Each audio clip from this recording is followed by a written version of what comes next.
안녕하십니까. 아침 햇살 시간입니다. 미중 대결 세 번째네요. 배경에 대해서 오늘은 이야기를 해보겠습니다. 1. 미중 간 힘 관계에서 역전이 일어날 것 같은 상황. 미국과 중국 사이의 모든 영역에서 걷잡을 수 없이 전개되는 대결의 바탕에는 양국의 힘이 역전할 것 같은 상황이 있습니다. 기존 세계 패권 국가를 자처하는 미국이 중국의 힘에서 밀리는 양상이 여기저기서 나타나면서 당황한 미국이 위기에서 탈출하려고 발버둥치고 있는 것입니다.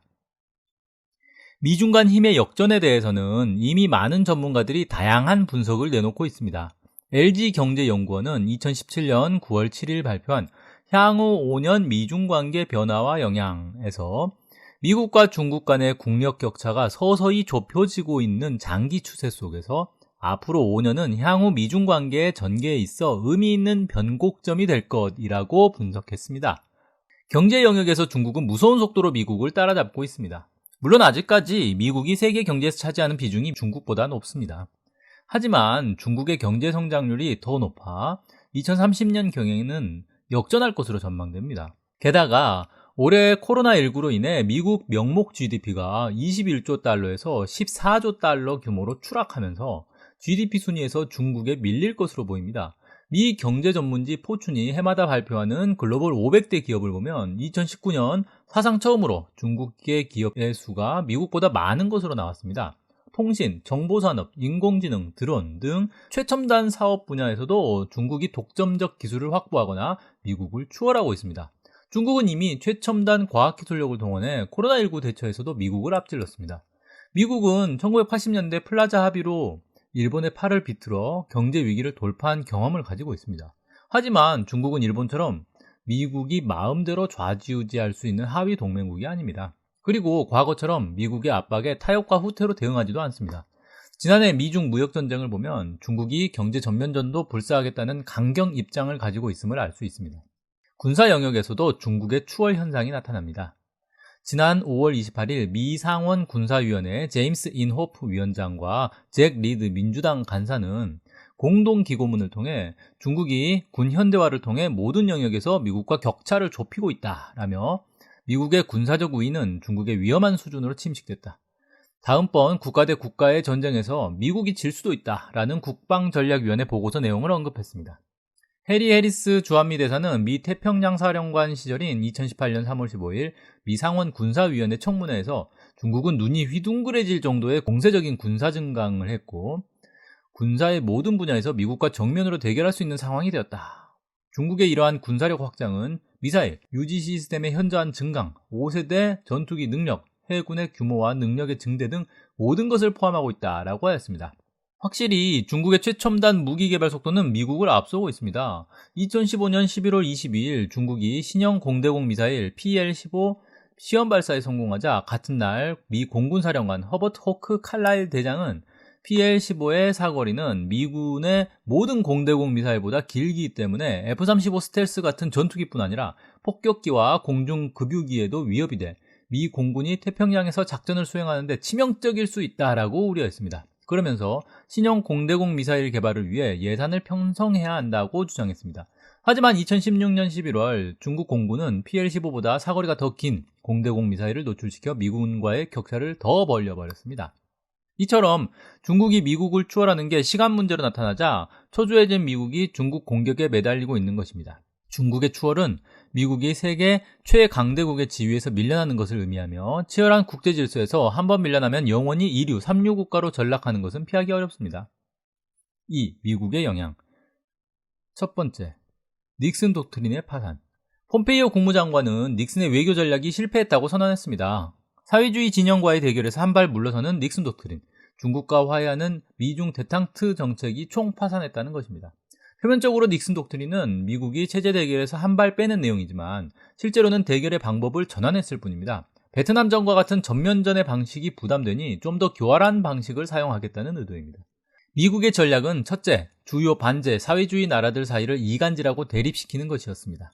EJ 전략이라고 할 수 있습니다. 중국과 수교하며 중국을 반소 전선에 활용하는 식입니다. 베트남과 수교하면서 베트남을 반중 전선에 끌어들이고 대결을 격화시키기도 하였습니다. 이를 편의상 닉슨 독트린 제1방향이라고 하겠습니다. 둘째, 주요 반제 사회주의 나라 내부에 들어가 미국식 자유주의 바람을 불어넣고 자본주의 퇴폐 향락 문화와 황금 만능주의 사상을 불어넣어 그 나라를 내부에서 허물어뜨리는 것입니다. 특히 젊은 층에 영향을 주어 정부와 체제를 반대하게 만듭니다. 소련을 무너뜨린 것도 이 방식이었고 중국과 베트남에도 수교와 함께 사상 문화 공세에 힘을 쏟았습니다. 이를 편의상 닉슨 독트린 제2방향이라고 하겠습니다. 폼페이오 장관은 이 전략들이 파산했다고 선언했습니다. 그런데 이 파산이 북한에 의한 것으로 볼 수 있는 징후가 많습니다. 둘째, 북중 단결. 2018년 미국은 싱가포르 북미 정상회담을 합의했습니다. 그때 미국의 1차 의도는 북한을 제2의 베트남으로 만들어 반중 전선에 끌어들이자는 것이었습니다. 닉슨 독트린 제1방향을 북한에 적용한 것입니다. 2017년까지만 해도 북중 사이에는 상당한 대립 현상이 있었습니다. 중국은 북한의 핵 미사일 개발을 계속 비난하면서 대북 제재를 강화했고 중국 공산당 기관지 인민일보의 자매지 황구시보는 북한에 대한 원유 공급 중단을 거론하기까지 했습니다. 이에 북한은 노동신문에서 중국을 직접 거론하며 대국주의라고 강력하게 비판하는 유례없는 반응을 보였습니다. 미국이 북중 사이를 이간질해 북한을 반중 전선에 끌어들일 수 있다고 판단할 만한 상황이었습니다. 그런데 북한은 3월 9일에 싱가포르 북미 정상회담 개최를 합의한 후 3월 25일부터 28일 전격적으로 중국과 정상회담을 진행하였습니다. 이것은 어떻게 보면 싱가포르 북미 정상회담보다 더 큰 역사적 의미를 담는 거대한 사건이었습니다. 북한이나 중국 입장에서는 세계 정세를 제국주의 대 반제국주의의 관점으로 볼 것입니다. 그들이 보는 반제 입장에서 승리의 요건은 제국주의와의 싸움을 잘하는 것도 중요하지만 더 중요한 것은 바로 반제 자주 역량 강화일 것입니다. 그들은 주체 역량 강화가 선차적이고 더 중대한 의미를 갖는다고 봅니다. 그래서 그들 관점에서 볼 때 당시 진행한 북중 정상회담이야말로 반제 반미 사회주의 주체 역량 강화에서 대단히 중차대한 역사적 사건이며 전환점이었다고 볼 수 있습니다. 북한이 북미 정상회담 직전에 북중 정상회담을 진행함으로써 미국의 구상을 파탄낸 것은 닉슨이 중국과 수교를 추진하면서 소련을 견제하고 중소 대결을 부추긴 것이나 훗날 닉슨 독트린을 적용해 베트남과 수교를 진행하며 중국과 베트남의 대결을 촉진한 전략이 더 이상 통하지 않음을 보여주었습니다. 2018년 3월 25일부터 28일에 있었던 북중 정상회담은 닉슨 독트린의 척추를 분질러 놓은 역사적 사건이고 어떤 의미에서 싱가포르 북미 정상회담보다 더 거대한 파급력과 영향력을 가진 역사적 사건이었다라고 할 수 있습니다. 세 번째, 북한의 영향을 받은 중국. 중국은 미국과 수교하고 개혁 개방 조치를 하면서 자본주의 요소를 받아들이기 시작했습니다.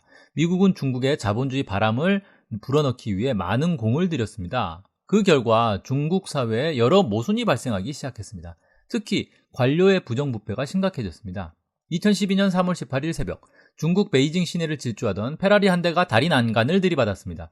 운전자는 즉사했는데 확인 결과 당시 공산당 중앙판공청 주임의 아들 링구였습니다.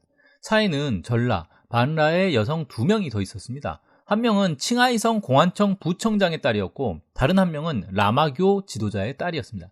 이 사건은 중국 지도부의 도덕성에 큰 타격을 주었습니다. 링구의 아버지 링지화는 후진타오 국가주석의 최측근이었는데 결국 통전부장으로 좌천됐습니다. 이후 시진핑 정권이 들어서고 링지화는 부정부패 혐의로 무기징역형을 선고받았습니다. 이 사건은 리비아 지도자였던 카다피의 자식들을 떠올리게 합니다. 특히 리비아 국가안보보좌관을 맡고 있던 무타심은 세계 각국의 가수, 배우, 모델 등을 카리브의 세인트 바츠 섬 등에 불러 호화 파티를 즐겼던 것으로 유명합니다. 머라이어 캐리, 비욘세, 린지 로한, 린제이 로한이라고 많이 부르죠. 발음이 근데 원래 그게 아니에요. 린지 로한입니다. 등 초대받은 연예인들은 공연비로 1인당 10억 원이 넘는 돈을 받았다고 합니다. 이런 모습 때문에 리비아 지도부가 민심을 잃었고 결국 내전에 휩싸여 망했습니다. 중국도 당 간부와 자녀들이 부정부패와 사치향락에 젖어 안에서부터 붕괴하고 있었습니다. 미국의 닉슨 독트린 제2방향이 효과를 거둔 것입니다. 그러다 시진핑 국가주석이 집권하면서 부정부패를 엄단하기 시작했습니다. 시진핑 국가주석은 당 총서기에 취임하자마자 호랑이든 파리든 모두 때려잡겠다라며 철저한 부정부패 척결을 선언했습니다. 이후 저우융캉 전 정치국 상무위원, 보시라이 전 충칭시 당서기 겸 정치국 위원, 보슝과 쉬차이허우 전 중앙군사위원회 부주석 겸 정치국원, 링지와 전 정협 부주석 겸 당 통일전선부장 등 최고위급 인사들이 줄줄이 부정부패로 낙마했습니다. 첫 5년 동안 반부패 투쟁으로 처분이나 징계를 받은 공산당원은 무려 119만 명이나 됩니다. 시진핑 국가주석이 칼을 빼들고 고위 간부들부터 단속한 데에는 북한의 사례가 상당한 영향을 미쳤을 것으로 짐작됩니다. 북한에는 혁명 1세대 자녀들인 2세대의 선두에 김정일 국방위원장이 있었습니다. 김정일 국방위원장은 3대 혁명 소조 운동을 제기하였는데 혁명의 2세대들인 대학생 등이 소조로 묶여 공장, 농장에 파견돼 현장의 노동자, 농민과 생사고락을 함께하며 단련하는 운동이었습니다. 이를 통해 혁명 1세대의 기풍이 2세대에도 그대로 이어지게 하였습니다. 그리하여 2세대가 특권과 특혜를 누리지 않고 혁명 1세대를 그대로 계승, 발전하도록 하는 데 성공하였다고 합니다. 김정일 국방위원장을 중심으로 한 혁명 2세대에서는 조국의 융성 발전과 인민의 행복을 위해 모든 것을 다 바쳐 일하는 것이 우리의 인생이라는 이야기가 나옵니다. 이들에게 특혜란 일을 더 많이 하는 것이며 사치나 흥청망청하는 모습은 용납될 수 없을 것으로 보입니다. 북한과 중국은 서로 사상 문화적인 영향을 주고받는 사이입니다. 예를 들어 2012년에는 북한 피바다 가극단이 가극 꽃바는 처녀를 2달 동안 중국 10여 개 도시에서 순회 공연하였습니다.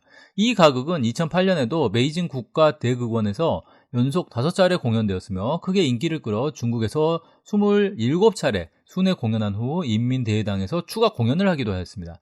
이는 중국 공연 역사에서 아주 드문 일이었다고 합니다. 이런 것처럼 북한의 혁명 2세대 모습이 중국에도 영향을 주었을 것이며 이를 통해 닉슨 독트린 제2방향도 파탄나게 되었습니다.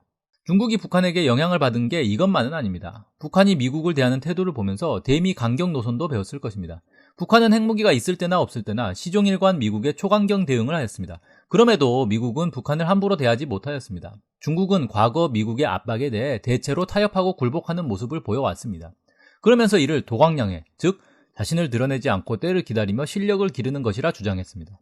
하지만 싱가포르 북미 정상회담 이후 중국은 미국의 무역전쟁이나 홍콩 사태 압박, 경제 제재, 외교 공격 등에 모두 정면으로 맞서서 물러서지 않고 똑같은 수준으로 반격하고 있습니다. 넷째, 중국은 북한의 대미 공격에서 많은 혜택을 입었다. 미국은 90년대 소련 해체 후 유일하게 남은 원칙적 사회주의 국가인 북한을 무너뜨리려 하였습니다. 그러나 북한과 아무런 교류가 없었기 때문에 내부 정보도 없고 영향을 미칠 수단도 미약했습니다. 기껏 하는 건 경제 봉쇄를 하고 주변에서 군사훈련을 하는 것이 대부분이었습니다. 미국은 북한에 대한 정보를 얻고 내부에 영향을 미치기 위해 중국을 끌어들였습니다. 대북 적대 정책에 중국을 핵심 지렛대로 이용한 것입니다. 역대 미국 대통령과 국무장관은 대북 정책을 실현하자면 중국의 협조가 필수라고 틈만 나면 이야기해왔습니다. 이 과정에서 중국은 여러 혜택을 얻을 수 있었습니다. 중국은 미국에게 최혜국 대우를 받고 세계무역기구에도 가입했으며 미국의 군사적 위협도 받지 않았습니다. 유엔에서 미국의 손을 들어주고 대북 제재에 동참해주는 대가였을 것입니다. 지난 8월 22일 서훈 청와대 국가안보실장과 양제츠 중국 공산당 외교 담당 정치국원이 부산에서 회담을 하였습니다. 언론은 시진핑 국가주석의 방한 문제가 가장 큰 안건이었던 것으로 보도하였습니다. 그러나 시진핑 국가주석 방한 문제는 기본적으로 외교부 관할이며 양제츠 정치국원의 지위로 봐도 강경화 외교부 장관이 회담을 하는 게 상식적입니다. 양제츠 정치국원이 2018년 3월 방한했을 때도 강경화 장관이 회담 상대였습니다. 그런데 안보를 다루는 서훈 안보실장이 나선 것을 보면 서훈 양제츠 회담은 시진핑 국가주석 방한이 아닌 다른 안보상의 주요한 의제가 있었을 것입니다. 당시가 한미연합훈련 중이었음을 감안하면 아마도 북한이 강경 대응을 하지 않도록 중국에서 힘써달라는 부탁을 하는 자리였을 것으로 보입니다. 그리고 철저한 승인 추구 정권인 문재인 정권의 성격을 놓고 볼 때 이는 문재인 정권뿐 아니라 미국 트럼프 정권의 요구이기도 하였을 것입니다. 미국은 미중 대결 상황이라 중국에게 뭔가를 부탁할 상황이 아니니 한국 정부를 통해 대신 요청한 것입니다. 그러면 중국은 공산당 정치국원을 부산까지 보내면서 아무런 대가도 요구하지 않았을까요? 당연히 뭔가를 챙겼을 것입니다. 지금 중국이 한국에게 요구할 만한 것으로 미국이 추진하는 반중 전선에 참여하지 않는 것이 있습니다. 미국은 대중국 봉쇄망인 인도태평양 전략에 한국이 참여할 것을 요구하고 있습니다. 그런데 이 시점에 중국의 시진핑 국가주석 방한 요청을 수용했으니 문재인 정부가 반중 전선에 참여할 수 없는 모양새가 되었습니다. 한국일보는 8월 14일자 보도 한국부터 잡아라 미에 맞설 중카드는 시진핑 방한에서 중국 입장에서 시 주석의 방안은 미국의 일격을 날릴 수 있는 회심의 카드라고 분석했습니다. 구구단체들이 양제츠 방안을 반대하는 시위를 하고 친미 언론과 일본이 시진핑 국가주석 방안에 우려의 목소리를 내는 것도 이 때문입니다. 물론 미국은 시진핑 국가주석의 방안을 반대했을 것입니다. 그러나 결과적으로 막지 못했습니다. 한미연합훈련에 대해 북한이 강경 대응을 하지 않도록 문재인 정권을 통해 중국에 요청해야 하는 처지였기 때문입니다. 이처럼 이번에도 중국은 북한의 강경 대응을 막는데 급급한 트럼프와 문재인 정부의 궁색한 처지를 이용해 자기 실리를 챙겼습니다. 이런 식으로 중국은 북한의 대미 강경 노선에 따른 혜택을 보고 있습니다. 오늘은 여기까지 하겠습니다. 감사합니다.